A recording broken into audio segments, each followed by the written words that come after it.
Hey y'all, what's up? This is Blaine again, and let's get into it. True Detective Season 3 ago at HBO. Premise revealed. Jeremy Soliner joins creator Nick Pizzolatto as director. Alright, let's get at it. HBO has officially greenlighted a third season of Nick Pizzolatto's crime anthology series, True Detective. The pickup was considered a formality after the network earlier this summer closed the deal with Oscar winner Mahershala Ali to star in the new installment with the green light contingent on locking in a director. Jeremy Soliner, The Green Room, oh, he did that, has now been set as a season 3 director alongside Pizzolatto, who made his directorial debut on the series. Season 3 of True Detective will tell the story of a macabre crime in the heart of the Ozarks, in a mystery of, in a mystery that deepens over decades and plays over 3 separate time periods. Huh? A mystery that deepens over decades and plays out in 3 separate time periods. Ali will play the lead role of Wayne Hayes, a state police detective from Northeast Arkansas. Nick has written truly remarkable scripts, said HBO President Casey Bloys. With his ambitious vision and Mahershala Ali and Jeremy Soliner aboard, we are excited to embark on the next installment of True Detective. Like with the breakout original installment of True Detective, the first season actually, which Palazzo wrote by himself, he is the sole writer of the third season with the exception of episode 4, which he co-wrote with David Milch. Milch had been helping on the show as part of the overall deal at HBO. The exact episode count of season 3 is still to be announced, as Pizzolatto is still writing as of a month ago. Wow, so they're already up to episode 4, so he's been cranking out this stuff. Well, as far as we know, he's probably been writing it a little bit longer than that, but he announced it over a month ago. The exact episode count, as of a month ago, 5 scripts has been completed. Damn, he's been on it. The first 2 seasons consisted of 8 episodes, which is probably gonna be the same amount. I'm tremendously thrilled to be working with artists at the level of Mahershala and Jeremy, Palazzo said. I hope the material can do justice to their talents. We're all very excited to tell this story.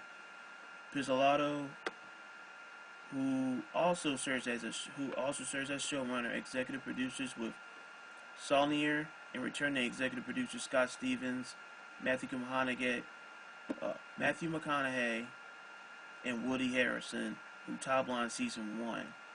Okay. That's interesting. Well, usually executive producers, they're just there for names. I doubt that they're really involved. They might be looking at it, but I really doubt it. Kerry Joji Fukunaga, who directed season 1, Stephen Golan, and Brad Doros, and Richard Brown. Coincidentally, Ozarks is also the setting of Netflix's new crime thriller drama Ozark, which just renewed for a second season. Pizzolatto is read by the WE Anonymous Content. Ali is read by the WE Anonymous Content. Saulnier is represented by CAA and Anonymous Content. Okay, so let's get into it. I'm going to throw out a disclaimer here. As far as me, I'm not sure about the other team. I have not seen True Detective season 1 and season 2, but I heard a whole bunch about it. I heard season 1 was fantastic, masterpiece, outstanding, dope. Season 2, I heard it was the exact opposite. But from the research that I did for season 2, there's a lot of issues that was just going on with that show. The story didn't make a lot of sense, and apparently the creators behind season 1, Nick, this guy here, and Fukunaga, they fell out over how things should be done with the show.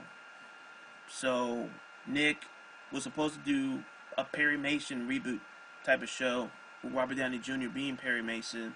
If you don't know Perry Mason, he's a lawyer. Old school show. Check it out. If you're not, you'll probably recognize the theme song. It's very iconic. But now he's coming back to his own show. He's gonna be fixing up the mistakes, and it seems like he's going back to his roots.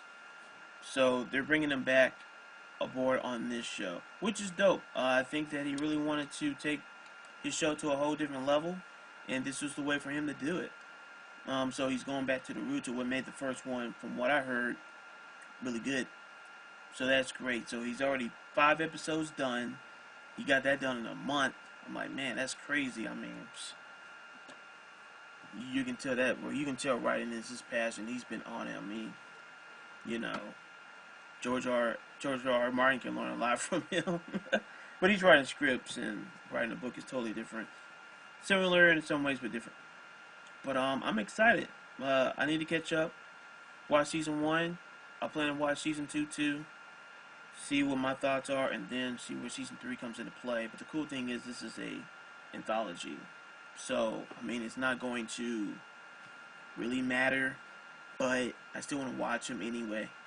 And the cool thing is, with the HBO just finished off the second to last season of Game of Thrones. Season 8 is going to be the last season, and I personally feel it's not going to be next year. I think they're going to hold that off to 2019. That gives them a chance to develop the spin-offs that they've been talking about, so they can launch that in 2019 as well. So there won't be like a whole another year burn, you know, of not having Game of Thrones. So I think they want to make it at least a yearly thing, except for next year. So they'll skip next year, because next year is going to be Westworld. Maybe next year they'll be ready to do this show, True Detective. Of course, you still have Ballers, and then once they get ready, they will do season 8 of Game of Thrones. So they have the spinoff ready, and the creators of the Game of Thrones show will be going to work on that Confederate show that they're doing. So yeah, this is interesting stuff that is going on and coming into play. But for folks that have seen the show, leave your comments down below. Let me know. I'm not sure if the rest of the gang has seen the show. Probably not. I'll have to ask them, or they can chime in themselves. But yeah, this is really dope news. I like how it's supposed to be taken in Arkansas and the Ozarks. I think it makes a lot of sense that they got this director, because The Green Room is a horror movie. So I can kind of see how it's gonna be really interesting how they play this out.